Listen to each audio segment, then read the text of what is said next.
Assalamualaikum warahmatullahi wabarakatuh. Masih di seputaran rel kereta api yang angker.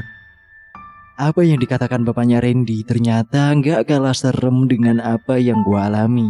Karena dia warga situ, jadi dia tahu banyak tentang kejadian-kejadian yang tak masuk akal yang terjadi di sekitar rel kereta api. Gue juga tahu sekarang kenapa di tempat tersebut tidak diberikan lampu. Karena pernah para warga bergotong royong untuk memberikan lampu di sekitar buat penerangan jalan. Akan tetapi lampu banyak yang mati, padahal baru dipasang. Hal tersebut terjadi beberapa kali, hingga para warga pun enggan memperbaiki dan membiarkan tempat tersebut gelap. Apalagi di sekitar utara rel, banyak rerumputan liar yang dibiarkan tak terawat, menambah serem tempat itu. Baik, selamat datang di channel Kisah Seram. Buat kalian yang baru bergabung di channel ini, saya ingatkan untuk subscribe channel ini dan nyalakan tombol notifikasinya agar kalian tidak ketinggalan cerita-cerita terbaru dari channel ini. Masih di seputaran rel kereta api angker, dan cerita ini ditulis oleh akun Kaskus Tias Krim.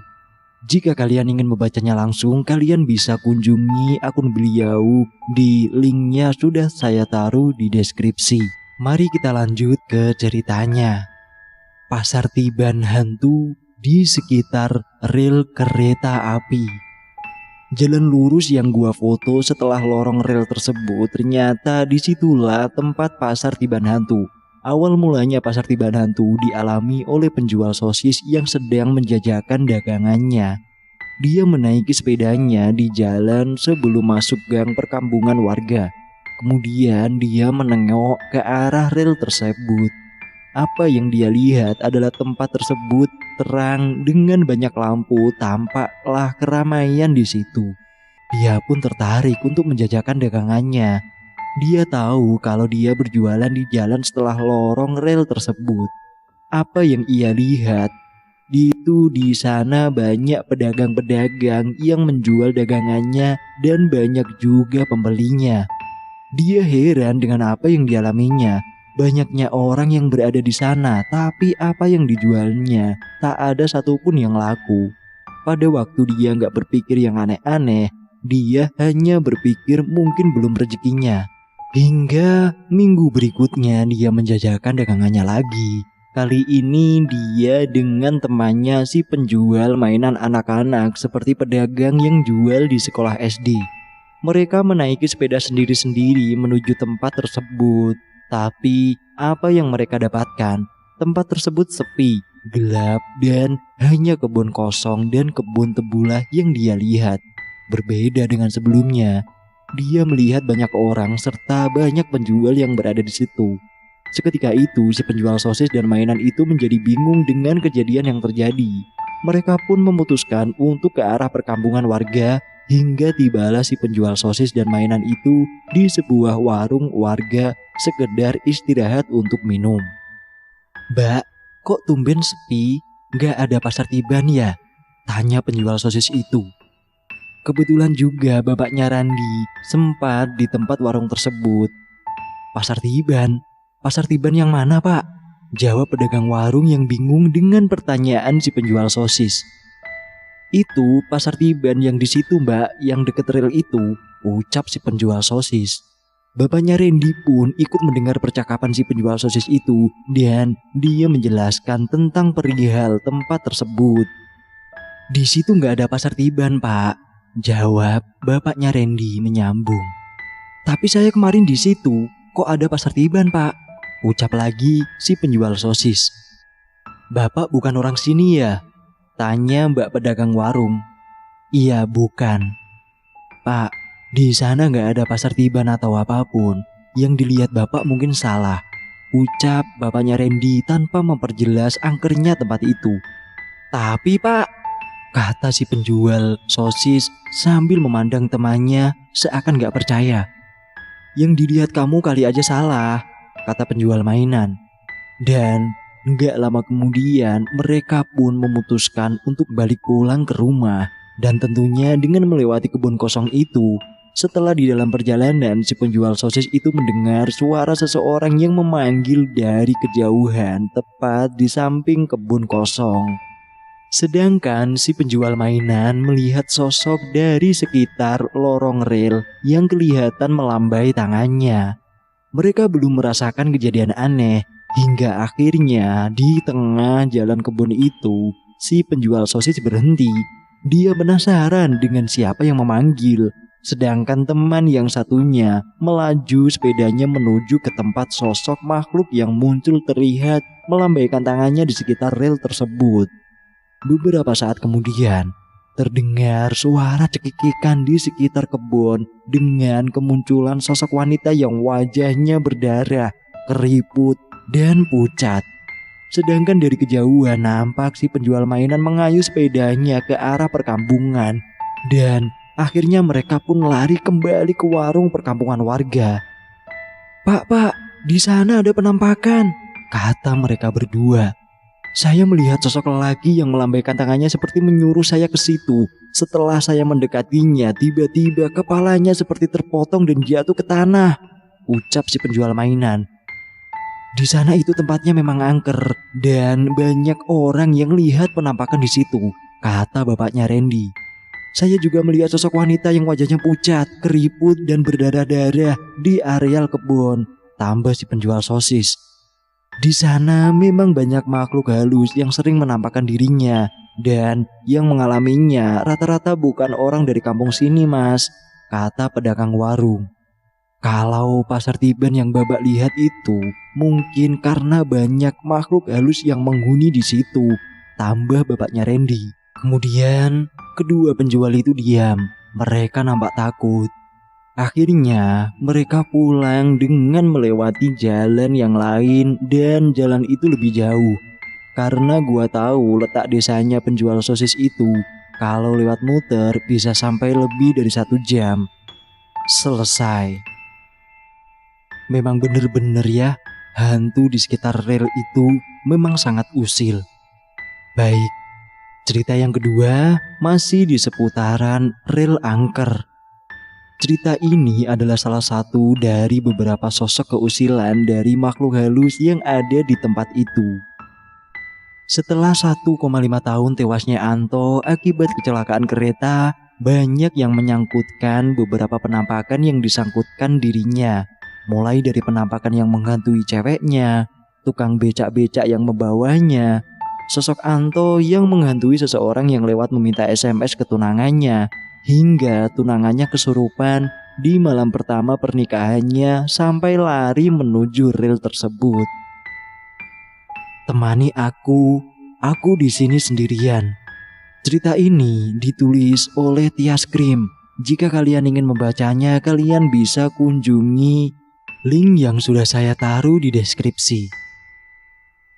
Temani aku di sini sendirian. Kebetulan waktu gua ngobrol tentang sosok anak kecil itu, gua diceritain tentang penampakan Anto. Setelah dia menampakkan diri ke tunangannya, dia juga sempat menampakkan sosoknya dengan orang yang kebetulan sedang menuntun motor mogok. Sebut saja namanya Indra. Dia seseorang yang kebetulan lewat di jalan raya. Dia mendapati sepedanya mogok karena kehabisan bensin. Akhirnya dia pun menuntun motornya untuk mencari bensin eceran karena pom bensin letaknya jauh dari dia menuntun motor. Dia menelusuri jalan jam 11 malam, agaknya terlalu sulit untuk mendapati penjual bensin eceran. Karena sudah begitu jauhnya, dia pun istirahat sekedar duduk. Kebetulan yang ditempati dia beristirahat itu ada di sekitaran rel itu. Dia pun istirahat sekedar duduk. Lalu dia sesekali memiringkan motornya, setidaknya agar bisa motornya kembali hidup untuk mencari penjual bensin eceran. Tak lama dia berhenti sejenak untuk istirahat, dia ditemui sosok laki-laki.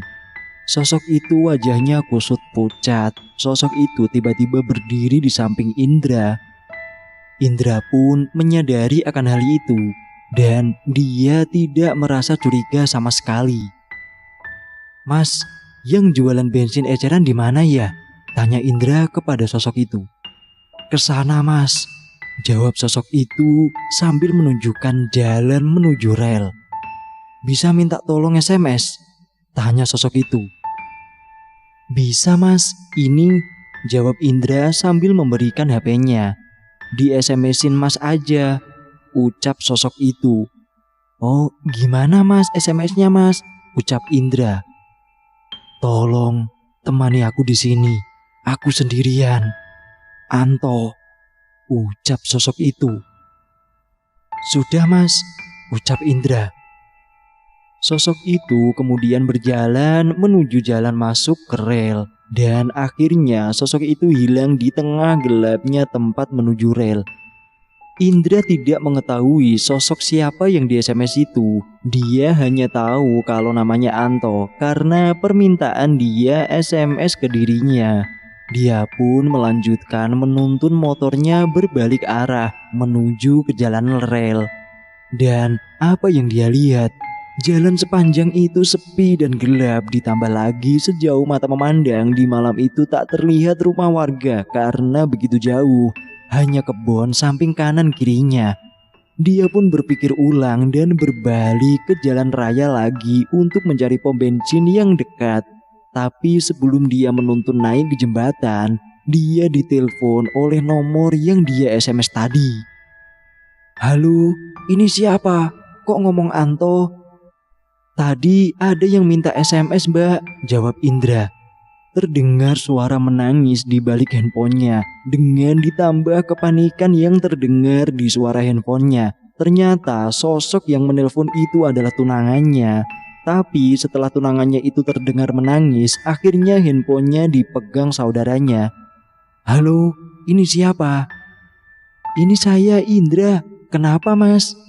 Kenapa kok bisa sampai keponakan saya nangis?" "Saya cuma ngomong, tadi ada yang minta tolong Mas, minta di SMS-in sama saya. Tapi akhirnya dia nangis." Sebenarnya saudara tunangan itu marah karena dari SMS itu dia mengira bercanda dan sengaja untuk menakut-nakuti. "Kamu di mana sekarang?" "Mas, saya itu lagi nuntun motor, istirahat sebentar dan didatangi orang itu. Lalu dia meminta SMS-in ke saya." "Sekarang kamu di mana?" saya tanya. "Saya nuntun motor Mas di jembatan." Dan setelah beberapa menit kemudian ada satu motor yang berboncengan memberhentikan Indra yang sedang menuntun. "Indra ya?" ucap salah satu pengendara motor yang mencoba memberhentikan. "Oh iya," jawab Indra dengan senyum. Saudara tunangannya Anto bingung. Dia posisi sedang marah tapi ditanggapi dengan senyum dan seperti wajah tidak memperlihatkan bercanda. Karena Indra juga sudah dewasa, wajahnya pun asing. Mereka pun akhirnya mengobrol dengan saudara tunangannya itu. "Mas, ini siapa? Yang SMS keponakan saya?" tanya saudara tunangannya Anto. "Saya tadi waktu nonton motor Mas, kemudian saya beristirahat. Lalu tiba-tiba ada orang yang tiba-tiba datang menghampiri saya. Lalu dia meminta tolong kepada saya untuk minta SMS." "Mas gak bohong kan?" "Wah, saya bohong gimana Mas? Ini SMS-nya masih ada dan sebelumnya saya tidak tahu nomor ini," jawab Indra dengan bingung. "Ada yang minta SMS Mas. Dia cuma bilang tolong temani saya sendirian." Begitu tambah Indra dengan begitu polosnya mencoba menjelaskan kepada tunangannya Anto. Saudara tunangannya Anto itu pun sangatlah kaget dan langsung percaya dengan ucapan yang dikatakan Indra. "Bagaimana sosok orangnya?" tanya saudara tunangannya Anto. "Wajahnya pucat, kurus dan menunduk, dan akhirnya dia berjalan ke jalan yang petang itu Mas," jawab Indra sambil menunjukkan jalan di mana hantu Anto waktu pergi meninggalkan Indra. Indra masih belum tahu siapa sosok yang menemui dirinya itu. Sedangkan saudara tunangannya itu tahu kalau di tempat itulah Indra meninggal karena kecelakaan. Dan apa yang digambarkan itu adalah sama persis dengan Anto. "Kenapa mas, kok bisa nangis keponakannya?" tanya Indra kepada orang itu. "Mas, sosok yang mas temui itu adalah seseorang yang sudah meninggal mas. Dia kecelakaan karena ketabrak kereta api," jawab saudara tunangannya Anto itu. "Hah?" Seketika itu pula Indra terkejut. Akhirnya Indra pun diberitahu kalau sosok yang menemui dia adalah sosok Anto yang sudah tewas kecelakaan. Saudaranya tunangannya pun sampai gak percaya dengan kejadian itu. Hingga dengan kejadian ini tunangannya Anto ini sampai mengganti nomornya karena takut dengan teror yang menghantui dirinya. Selesai. Terima kasih sudah mendengarkan cerita dari kisah ini. Dan buat kalian yang baru bergabung di channel ini, saya ingatkan untuk subscribe channel ini dan nyalakan tombol notifikasinya agar kalian tidak ketinggalan cerita-cerita terbaru dari channel ini. Dan kalian juga bisa mengunjungi playlist kami karena di sana kami sudah menyajikan beberapa cerita horor. Sekian dari saya, sampai jumpa di lain kesempatan. Assalamualaikum warahmatullahi wabarakatuh. Salam misteri.